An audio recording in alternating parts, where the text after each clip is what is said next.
Hey James, how you doing? What's up, brother? Nice to see you. Antoine Walker, he credits Boston for trading or for not trading you rather. He says you can't win with James's style of play.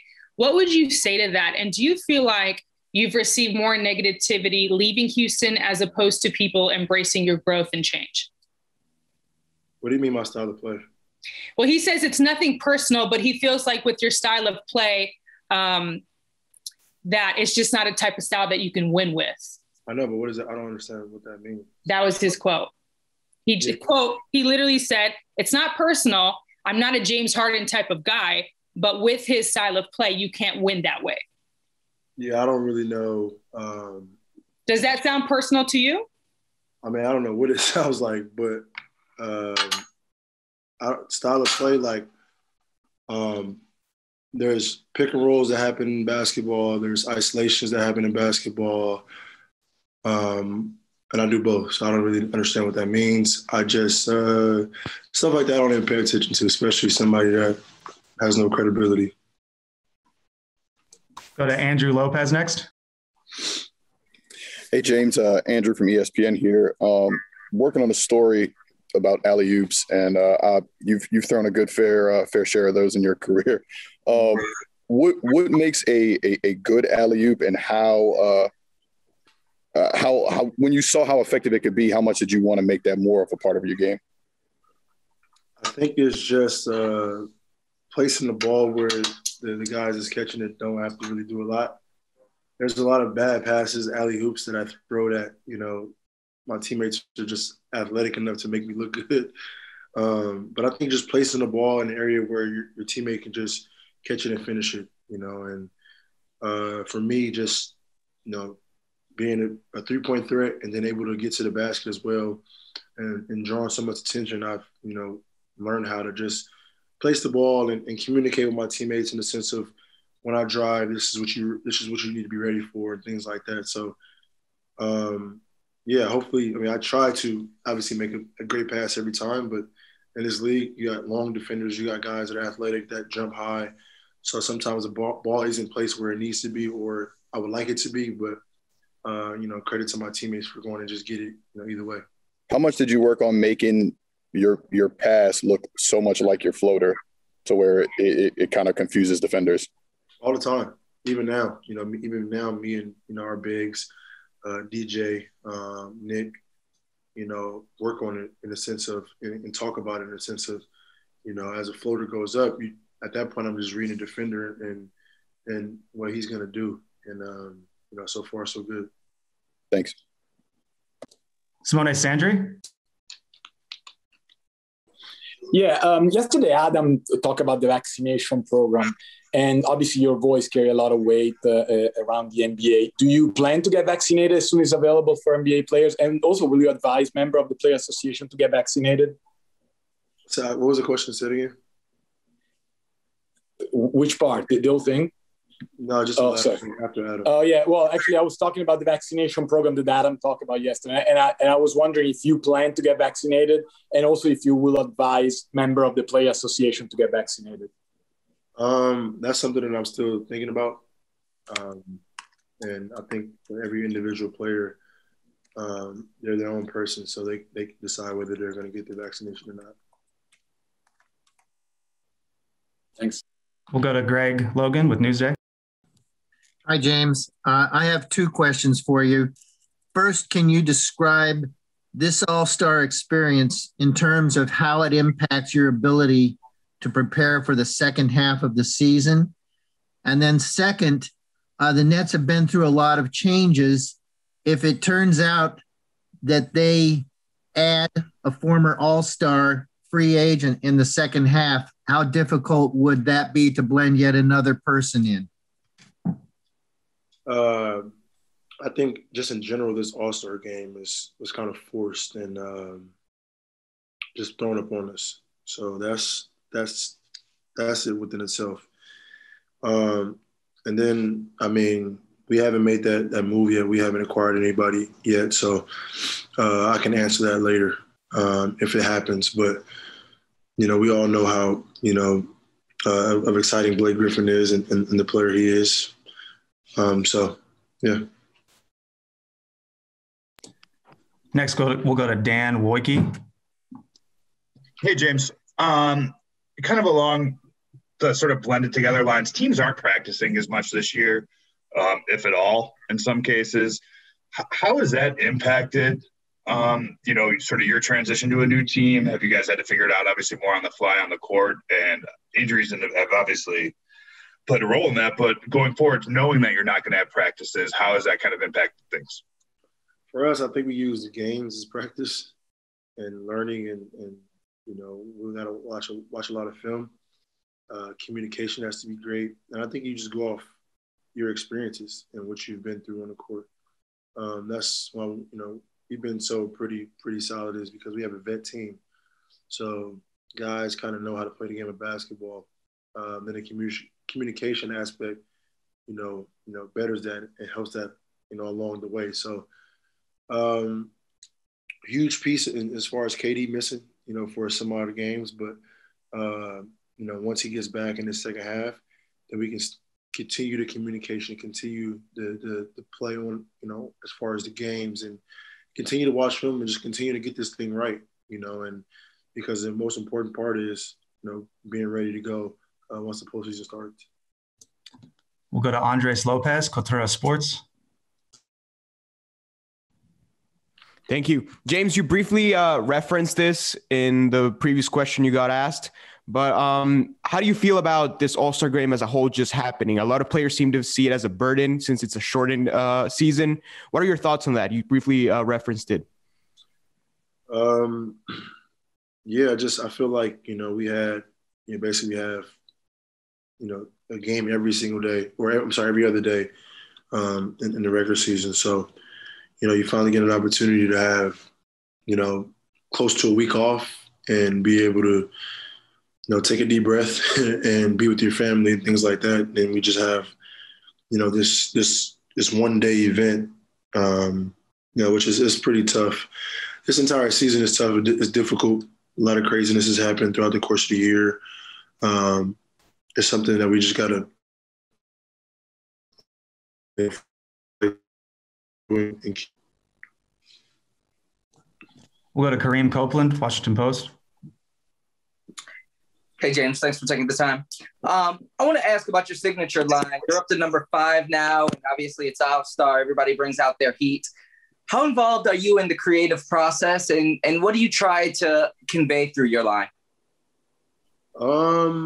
Pretty involved, and I try to give the fans a little bit of me. I'm very, for the most part, to myself. I'm really, really don't talk a lot in the sense of to the world and letting people know, inside of who James Harden really is. So I think I'm trying, to do that through my signature line and my shoe. And hopefully that's, it can get out there as much as I want it to. But I think as far as my signature shoe, we've gotten better every single year. And, I'm happy, and hopefully my fans are as well. Gerard Hector, Group. Hey, James, following up on the signature line story there, how involved are you on the performance aspect of creating the shoe, particularly as it relates to your game and the way in which you play? Very involved. That's the most important thing. Everything else, from a fan's eye is great, and I do it for them. But I feel like, I know that, as far as like durability and the way it moves with my foot and all those great details has to be, in place in order for me to be able to perform in the way I need to be performing. So durability, as far as how it fits on my foot, comfortability, just all those detailed things are a must, when I'm working on a new shoe. We'll go to Christian Winfield with the New York Daily News. Hey, what's going on, James? Obviously, this All-Star game is unlike any All-Star game in previous history, just because of the pandemic that it's happening in the middle of. I'm wondering if you could just kind of walk us through the last 24 or 48 hours in terms of you getting ready for this event, actually getting cleared to go through it, and everything you had to go through to actually be ready to play. Get to Atlanta, get tested, and stay in the room. That's all it is? Pretty much it. Stay in the room until, it's time to go out there and play. Got it. Leonardo Torres, El Comercio. Hi, James. This is Leonardo Torres from Peru. James, do you think you're playing the best basketball of your career? And what do you hope to achieve with this season? I think I'm playing, very, very good basketball right now. Especially just everything that we've been through as a team, especially how quick it's been as far as getting to know my teammates and being on the same court as them. And the ultimate goal is to compete for a championship, and win a championship. That's one of the reasons why, I wanted to come to Brooklyn.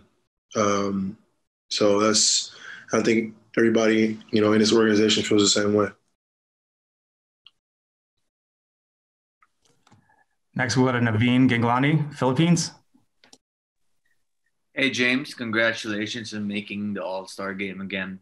Last All-Star game, towards the end of the fourth quarter, things got really competitive with the new style, and people were even saying it was the most competitive All-Star game in a while. Do you expect the similar level of competition to take place tonight?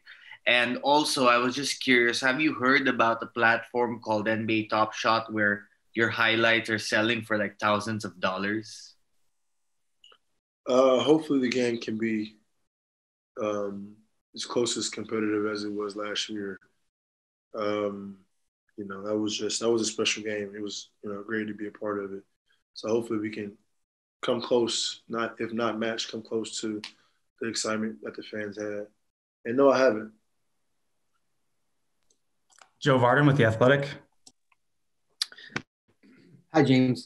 I know that you and Kyrie had already had the discussion or whatever it was where you guys decided that you would just play point and he would play off the ball. But you also mentioned that Kevin hasn't played much lately because he's been hurt. And so do you feel like the three of you know how you'll need to play off each other come playoff time, or is there still more feeling out to do there?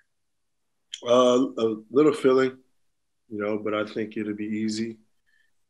Me as the point guard or the primary ball handler, whatever you want to call it, I know who I have on my team, and I know, what positions they like the ball in and how great we can be.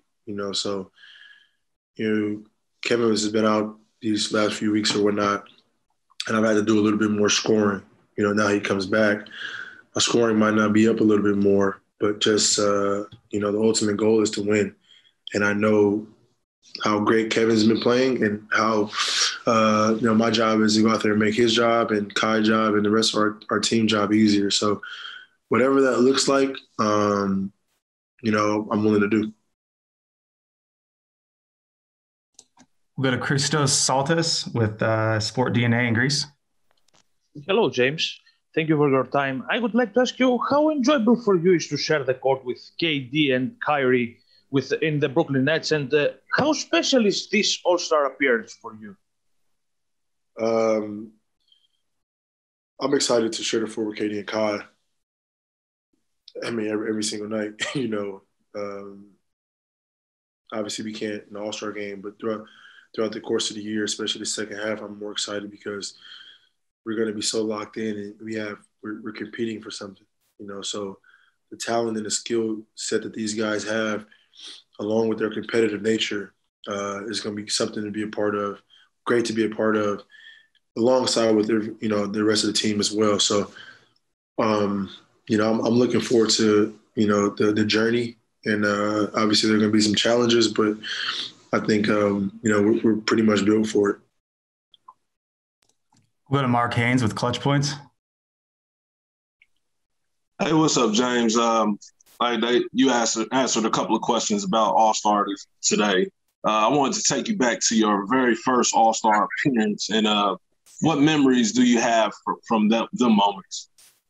I think that was probably the most special All-Star game I've been a part of, in the sense of, it was my first one, and it was the same year that I got traded to Houston. So it was just, I was kind of the hometown kid, and it felt great to be a part of it, coming off, that run in Oklahoma City we had, and then it being my first year in Houston, as kind of the main guy, and just letting my talent and my skills speak for itself. So that was special, and one that I always remember. Go to Denise Oxkoy in Turkey. Sir.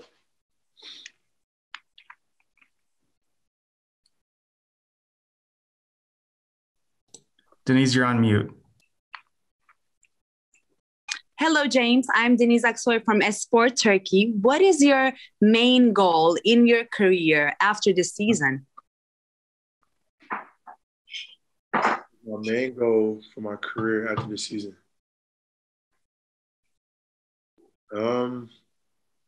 To keep, playing at an elite level, I guess. I mean, the goal for me every single year is to be one of the best players in the league, if not the best, and be playing at a really, really high level every single year individually. And then, as a collective unit, as far as team go, compete for a championship.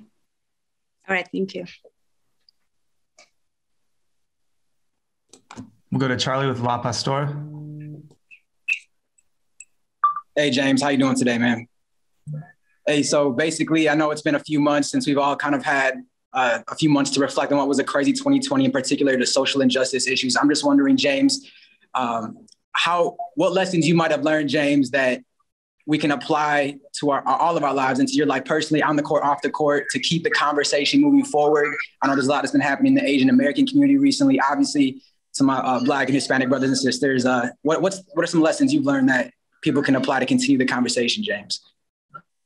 That's it. Just continue to spread the awareness. I think, the more we can continue to talk about it, continue to put it into action, the more of opportunity we have to kind of nipping this thing in the bud. There's been times where the conversation has been happening and then we kind of let it die down. I think, as of these last few months, and it's been action that been put in place. That's great. And hopefully, people can come to their senses and realize that we're all in this thing together, and once we get that and everyone has that mindset, the world will be a better place.